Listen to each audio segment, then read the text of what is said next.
शब्द को सही नहीं बोल रहा है, उसे गुरु सुनकर पकड़ लेते और फिर उसको दोहरा कर कहते कि यहां भूल है, इसे सुधार ले। और वह सारी प्रक्रिया संथा पाठ के रूप में जानी जाती।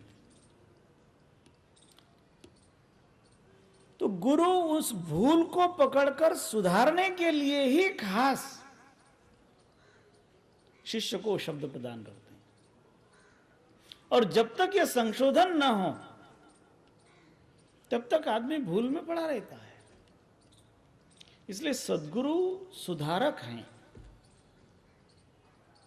सद्गुरु को कबीर साहब ने तो कहीं धोबी कहा है, कहीं कुंभार कहा है।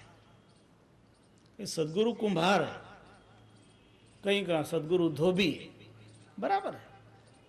वो धोबी भी है और कुंभार भी है। वो कुंभार तब है जब वो शिष्य रूपी घड़े को सुधारने के लिए उसके अंदर में हाथ रखकर ऊपर से उसको थपड़ी से पीटता है।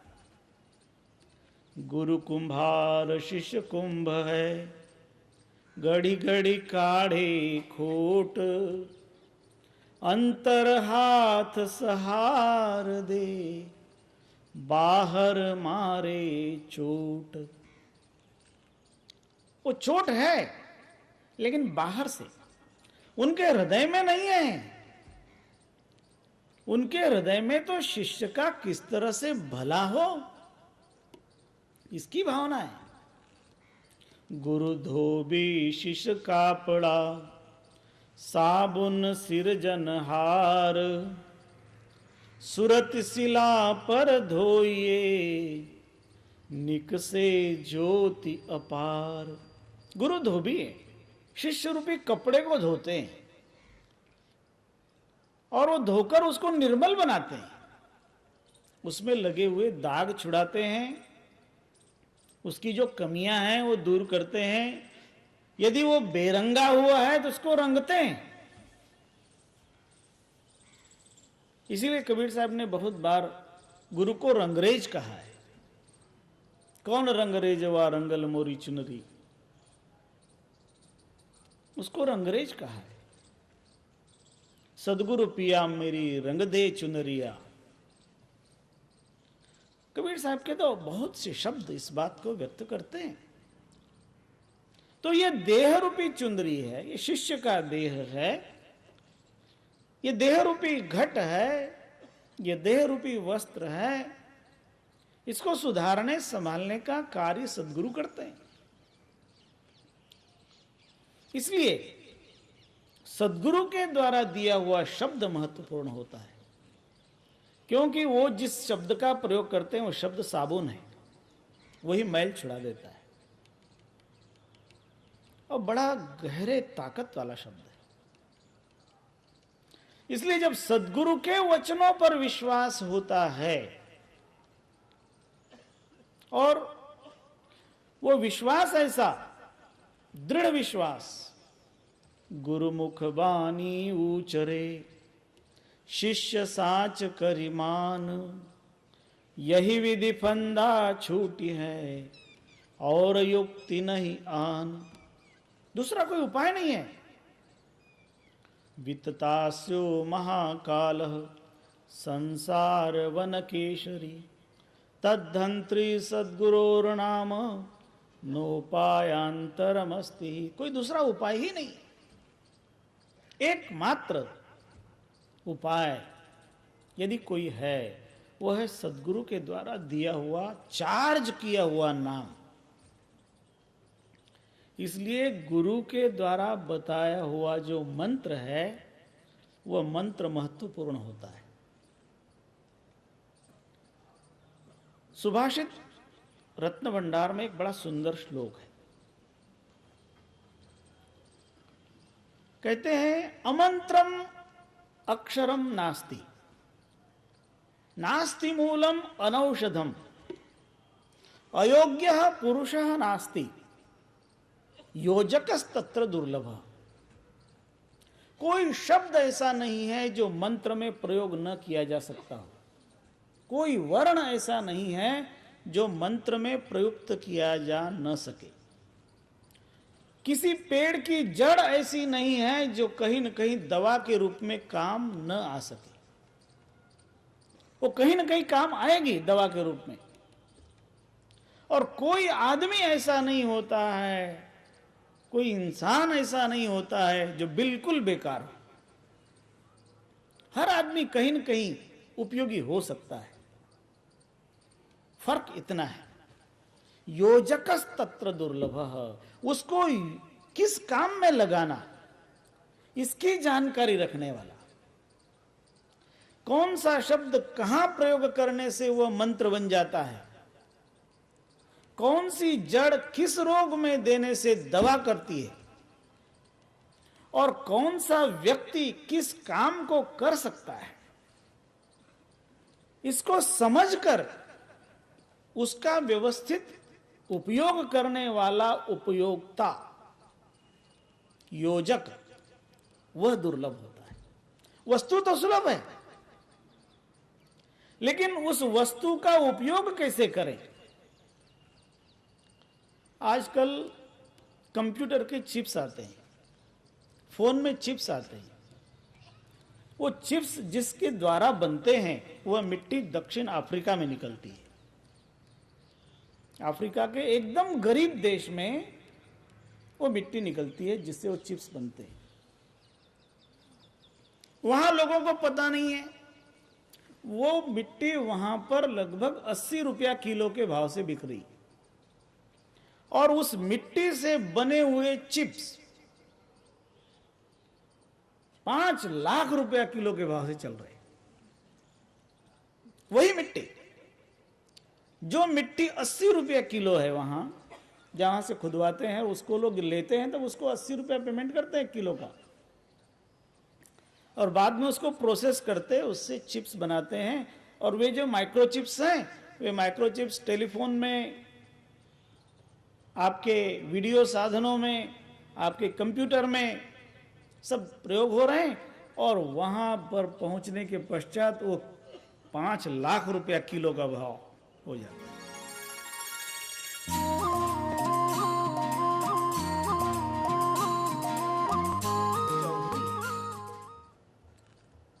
सद्गुरु जौहरी है, वे परखते हैं और परख करना सिखाते हैं।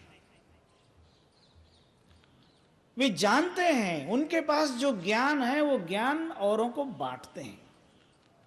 वो दृष्टि प्रदान करते हैं, आंख खोलते हैं। आंखें हैं सबके पास, लेकिन उन आंखों को वस्तु को देखने की जो आदत है,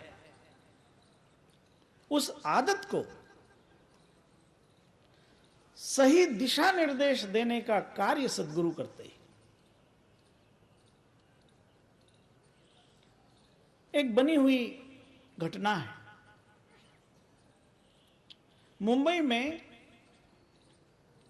एक जौहरी पेढ़ी, जौहरी फर्म, उस जौहरी फर्म में 2-3 जो पार्टनर थे, उनमें से एक पार्टनर कुछ तकलीफ में था, क्योंकि उसके हाथ जरा पैसा खर्चने में ज़्यादा उदार थे।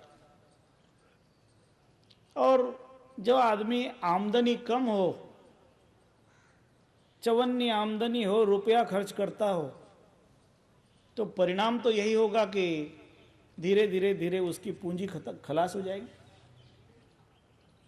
तो उसी तरह से उसकी भी पूंजी खलास होती गई, और उसने बहुत लोगों के पास में प्रॉमिसरी नोट लिख के देकर कुछ कर्ज उठाया, और बाद में वो कर्ज भी चुका नहीं सका। वो पैसा भी वो व्यय कर चुका, और उसने व्यय किया ऐसे कार्यों में जहां अधिक आमदनी हो ऐसी अपेक्षा से, लेकिन वहां कुछ हुआ नहीं। अंत में तकाजा करने वाले लोग जब रात दिन उसके पीछे पड़े, तब उसने समझा कि मैं तो इसका पेमेंट नहीं कर सकता, इसलिए इसकी अपेक्षा बार बार रोज रोज की यह अपमान की हालत से बचने के लिए रात्रि में एक दिन उसने नींद की गोलियां खा ली और सो गया। सुबह वह उस बिस्तर से उठ नहीं सका। पत्नी आई, बेटा आया, तो देखते हैं कि गर्दनी तो देह त्याग कर चुका है। सब लोगों को पता चला, सब लोग आए, अंत्येष्टि हुई, जो संस्कार करने थे वो हुए। जब तक उसकी ये प्रक्रिया चल रही थी तब तक तकाजा करने वाले लोग बंद रहे। जैसे ही कुछ दिन बीत गए, तकाजा करने वाले लोग अपने अपने पास के प्रॉमिसरी नोट लेकर आने लगे और कहने लगे हमारा इतना लिया हुआ है, हमारा इतना लिया हुआ है। उसका बेटा जो बीकॉम पढ़ रहा था, उसने अपनी माँ से कहा कि माँ कुछ है कि नहीं अपने घर में, ये सब लोग रोज तकाजा कर रहे हैं। तो माँ ने बेटे से कहा चलो तिजोरी में देखते हैं। तो तिजोरी खोली तो तिजोरी में एक डबिया थी। उस डिबिया में मखमल के कपड़े में लिपटे हुए 4 रत्न जैसे दिखते थे। तो माँ बेटे से कहती है कि बेटा ये जो 4 रत्न दिख रहे हैं ये तो ले जा अपने फर्म पे, तुम्हारे चाचा हैं, उन चाचा को दिखा, और इससे जो कुछ भी मिल जाए उससे हम लोग जो तकाजा करने वाले हैं उनका कुछ कर्जा अदा करें और अपना खर्च भी निकल जाए। वो युवक उस डिबिया को लेकर के पहुंच गया फर्म में, और वहां पहुंचकर चाचा से कहता है कि चाचा हमारी तिजोरी में से ये निकले हैं, ये हीरे हैं कि जवाहरात हैं, आप इसको देखिए और इसका जो मूल्य बनता हो वो आप हमें दे दीजिए, क्योंकि हमारी हालत खराब है। हमारे यहाँ तो कर्जा जिनसे हमारे पिता ने लिया था उनका तकाजा सुनते सुनते कान फट रहे हैं। चाचा ने डिबिया खोली, उन अंदर में रखे हुए रत्नों को देखा और वापस डिबिया में रख के डिबिया बंद कर दी और उस भतीजे के हाथ में दे दी और कहा कि बेटा इस समय माहौल अच्छा नहीं है, इस समय इन रत्नों की अच्छी कीमत नहीं आएगी, जरा बाजार अच्छा नहीं है, इसलिए तू इसको ले जाकर अपनी तिजोरी में रख दे। लेकिन एक काम कर, कल से तू इस फर्म में ज्वाइन हो जा, क्योंकि पढ़ने के बाद भी आखिर तुमको इसी में काम करना है, इसलिए तुम कल से ही जुड़ जा। और उसकी माँ को भी फोन करके कह दिया कि बेटे को अब यहीं फर्म में जोड़ दे। दूसरे दिन से लड़का फर्म में आकर रत्नों को पहचानना सीखने लगा।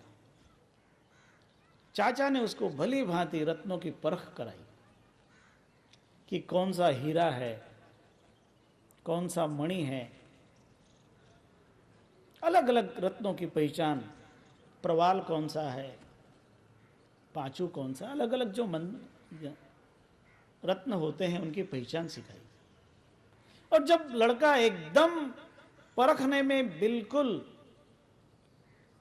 दक्ष हो गया, चतुर हो गया, तब चाचा कहते हैं कि बेटा तुम्हारे घर पे जो तिजोरी में रखे हुए रत्न है वो तुम ले आओ और यहां लाकर तुम उनकी परीक्षा करो। बेटा घर गया, घर से वो डिबिया लेकर के चाचा के पास फर्म में लौट आया और वहां पर जो रत्नों की परीक्षा करने का ग्लास होता है, कांच होता है, उस कांच को हाथ में लेकर उन रत्नों को परखने लगा। और जब रत्न को देखा और उस रत्न को हाथ में लेकर गटर में उसको फेंक दिया। दूसरे को देखा और उसको भी उठाकर गटर में फेंक दिया। तीसरे को भी देखा, गटर में फेंक दिया। चाचा कहता, अरे तुम क्या कर रहे हो, रत्नों को गटर में फेंक रहे हो। तब वो कहने लगा कि चाचा, ये रत्न नहीं है, ये तो कांच के टुकड़े हैं जिनकी कुछ भी कीमत नहीं है। पता नहीं मेरे पिता ने क्यों इन कांच के टुकड़ों को डिबिया में रख के तिजोरी में रख दिया था।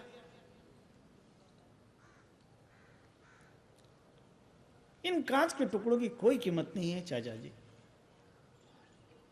चाचा बिल्कुल शांत रहा। वो लड़का कहने लगा कि चाचा, ये कांच के टुकड़े हैं, ये मैं नहीं जानता था, लेकिन आप तो जानते थे कि कांच के टुकड़े हैं। तो आपने उस समय मुझे क्यों नहीं कहा कि बेटा ये कांच के टुकड़े हैं, इनका कोई मूल्य नहीं आएगा। ये आपने जब पहली बार देखा तब ये क्यों नहीं कहा। तब चाचा ने कहा कि बेटा, उस समय यदि मैं तुम्हें यह बात कहता तो तुम और तुम्हारी मां ये कहते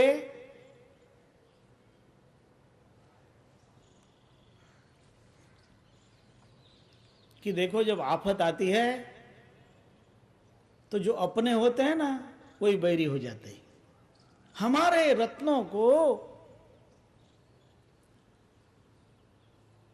ये चाचा कांच के टुकड़े कहता है, ऐसा तुम कहते। लेकिन अब तुम्हें खुद परीक्षा करना आया और तुम अब खुद जान सकते हो कि कौन सा रत्न होता है और कौन सा कांच होता है। इसलिए अब तुम्हें हमें कहने की जरूरत नहीं रही। बस यही कार्य गुरु करते हैं।